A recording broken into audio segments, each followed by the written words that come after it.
Graça e paz, queridos irmãos, esse é o canal Discipulando pela Bíblia.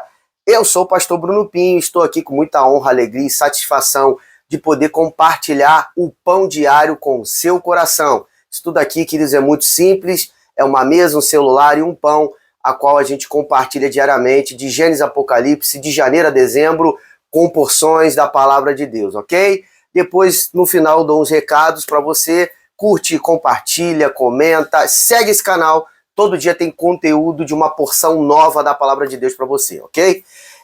Hoje as porções são capítulo 27, 28 e 29 de Números. Eu quero começar esse capítulo 27 falando sobre as filhas de Zelofeade. Olha que nome interessante. Zelofeade, as filhas, 4 filhas de Zelofeade. Esse irmão morreu, faleceu, não deixou herdeiros homens, tinha apenas 4 filhas, e o que aconteceu? A herança de Zelofeade foi compartilhada entre seus parentes. E no caso, as filhas ficaram à míngua, ficaram sem nada. Então eles levaram essa causa diante de Moisés. Moisés consultou o Senhor e olha o que aconteceu. Após a consulta do Senhor, o Senhor fala para Moisés que a causa das filhas dele era justa e que a partir de então, dali por diante, Deus ele vai instituir que aquele que não deixou herdeiros homens vai poder compartilhar a herança para suas filhas. Então, a partir dali, o Senhor, e depois ele fala, se não tiver filhos, é para as filhas. Se não tiver filha, aí vai para o irmão do falecido. E assim vai. Tio, irmão, enfim. E parentes mais próximos. Na verdade, ali Deus está instituindo, olha que coisa interessante, querido, um código civil de partilha para aquele povo. Então, isso aqui aponta para quê? Estabelece uma questão do cuidado de Deus com relação ao andamento do povo, a forma como o povo vai se mover, ok? Agora, o que eu acho interessante é que esse cenário de valorização e de cuidado com as mulheres era algo muito além da cultura da época. Então, assim, Deus ele está trazendo um avanço sobrenatural e tremendo de valorização das mulheres. Mulheres trouxeram a causa e Deus deu ganho de causa para aquelas mulheres, tá? E aqui, na sequência, temos os momentos mais duros, talvez tristes da Bíblia, porque Deus convida Moisés para subir o Monte Abarim. E lá de cima, Moisés ele vê toda a extensão da terra prometida que o Senhor vai entregar nas mãos de Israel. Só que Deus ele pede para Moisés visualizar, tá? Mas avisa para Moisés que ele não vai entrar na terra, que ele vai ser recolhido, e o motivo dele não entrar na terra, foi devido ao episódio em Meribá, a terra de contenda. Quando Deus mandou Moisés falar com a rocha para que a rocha concedesse água, Moisés ele bateu na rocha e debaixo dessa desobediência o Senhor deu essa sentença dura, pesada, mas tudo tinha um propósito.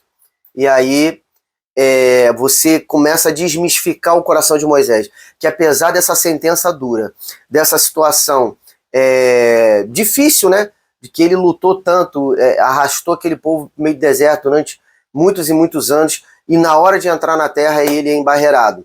Sendo que o coração de Moisés aponta para quê? É um coração pastoral, um coração de cuidado, porque o que o Senhor fala, que Moisés fala para o Senhor, é que Deus ele tinha que levantar agora um homem com um coração, né, um homem que tivesse esse espírito de fazer o povo entrar naquela terra. Vamos ler os versículos 16 e 17 para ter uma noção melhor sobre o que eu estou dizendo. Versículo 16. Moisés falando ao Senhor em cima do monte, recebendo a notícia que ele seria recolhido. Que o Senhor, autor e conservador de toda a vida, põe um homem sobre esta congregação, que saia diante deles, que entre diante deles, e que faça sair, e que os faça entrar, para que a congregação do Senhor não seja como ovelhas que não tem pastor. Então Moisés está se colocando como um pastor do povo. Isso é muito interessante, queridos. Então até na hora da morte ele está preocupado com a direção que o povo vai levar. Então ali nós entendemos ali no final do capítulo 27 que Josué é o escolhido por Deus como sucessor de Moisés. O Senhor pede para Moisés chamar Josué imediatamente, apresentar ele diante do sacerdote Eleazar e impor as mãos sobre ele, transmitindo o quê? Todas as ordens que devem ser cumpridas e transmitindo para ele também toda a autoridade e tudo diante da congregação. Para quê? Para ter validação sobre o povo. Para que tudo isso acontecesse dentro desse cenário, dentro dessa atmosfera, para que ele fosse encorajado e capacitado a cumprir tudo aquilo que fosse necessário. A lição para encerrar esse capítulo aqui fica com relação ao que Deus diz a Moisés, que Josué havia um espírito sobre Josué. Então Deus está falando para Moisés, Moisés, Josué vai ser o seu sucessor porque sobre ele tem um espírito. Isso significa que em tempo todo Deus está nos observando, como estava observando Josué, sondando a forma como nós desejamos andar diante da sua presença. Isso, em algum momento, irá nos habilitar a recebermos honras e recompensas no tempo oportuno, e nos fazendo permanecer nesse lugar, na presença de Deus, ok? Encerrei o 27, vem mais conteúdo, vamos para o 28. A partir do capítulo 28 e 29, nós vamos fazer uma junção dos dois capítulos. Por quê?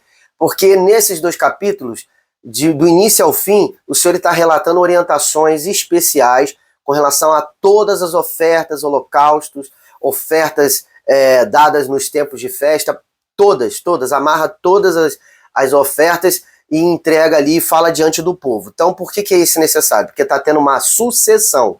Moisés está prestes a ser recolhido, Josué está diante do povo, então é necessário relatar tudo novamente para que tudo ficasse claro para o sacerdote Eleazar, para o sucessor Josué e para toda a congregação de Israel. Então ali começa a falar exatamente tudo aquilo que já foi relatado desde Levítico. Então não vou ficar aqui falando novamente para não ser repetitivo. Se você quer saber mais sobre cada tipo de oferta e sacrifício para cada festa, você acompanha lá os meus vídeos lá de Levítico, vamos juntos, você vai aprender. Porém, entra uma novidade nessa situação. Por quê? Porque agora começa a ser inserido o holocausto perpétuo. O que é o holocausto perpétuo? É como se fosse o Senhor falando assim, eu quero, além de todas as ofertas, sacrifício pelo pecado, expiação, holocausto, enfim, tudo aquilo que eu já relatei, o dia da expiação e tal, agora eu quero declarar no meio do povo de Israel que tem umas ofertas diárias,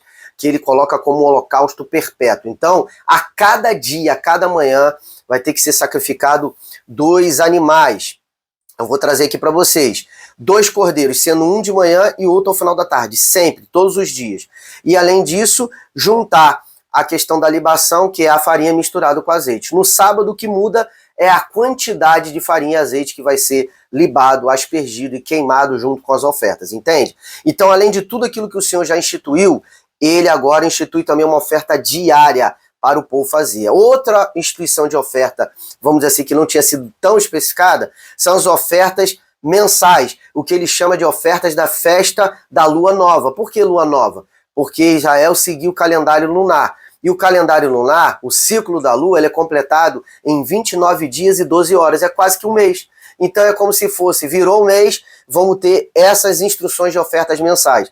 Era uma oferta mais específica, eu vou ler aqui um pouco para vocês, oferecer 2 novilhos, uma vez por mês, 1 carneiro mais 7 cordeiros de 1 ano, somados uma grande quantidade de farinha e azeite misturados, junto com uma quantidade também de vinho, para ser juntado, queimado e libado, ou seja, aspergido sobre as ofertas. E também, nessas ofertas mensais, um bode também deveria ser sacrificado como oferta de expiação pelo pecado do povo, ok? E aqui mais adiante, para finalizar esse vídeo e a questão, na sequência do 28 e 29, mais uma vez, Moisés ele fala sobre o povo, rituais de Páscoa, que eu já falei para vocês, já trouxe em outros vídeos. Também vai falar sobre a questão das ofertas de primícias, as ofertas, da festa do Ano Novo, as ofertas do dia da expiação. Lembrando que o dia da expiação era aquele dia onde o sumo sacerdote entrava no Santo dos Santos, no lugar da presença de Deus, para oferecer sacrifícios, incensos e libações diante da presença do Senhor. Outra oferta também que já é repetitiva, ele vai falando exatamente da mesma forma, oferta da festa dos tabernáculos. Então todas essas festas, todos esses dias de oferta já tinham sido relatados. Só que agora, todas essas ofertas tinham que ser feitas, mas sem excluir a oferta do holocausto perpétuo. Ou seja, tinha a oferta do dia mais aquelas ofertas, tinha que juntar. Então por isso que Moisés ele repetiu, porque teve essa inserção das ofertas do dia e uma vez por mês aquela oferta da festa de lua nova. Você entende? Então a partir daí, Deus ele vai criando, preste atenção, se tinha que ter oferta todos os dias, vem daí aquela declaração do Senhor, que o fogo do altar jamais se apagaria, porque era perpétuo, era contínuo, deveria ter ofertas diante do Senhor em todo o tempo, ok? E já finalizando esse vídeo, para deixar um último recado, tudo isso aponta para um cuidado de Deus em deixar tudo muito bem esclarecido para Josué, o sucessor, Eleazar, agora o sumo sacerdote, filho de Arão, e toda a congregação de Israel, para ter consciência de tudo que eles deveriam fazer dia após dia, de estabelecer. Tá? Para quê? Para que Deus permanecesse no meio do seu povo, que era o objetivo, porque agora era o tempo de marchar e conquistar a terra, ok? Já que Moisés estava prestes a ser retirado da terra. E aí, você gostou desse vídeo? Se você viu até o final é porque você gostou. Então curte esse vídeo, comenta, manda a sua dúvida, segue o canal porque vai ter conteúdo todos os dias, ok? Vamos nesse desafio, vamos criar uma cultura de ler a Bíblia todos os dias, isso vai mudar a história da sua vida, da sua casa, da sua família, ok? Até aqui eu deixo a graça e a paz do Senhor Jesus e com certeza você já sabe que amanhã teremos muito mais. Shalom!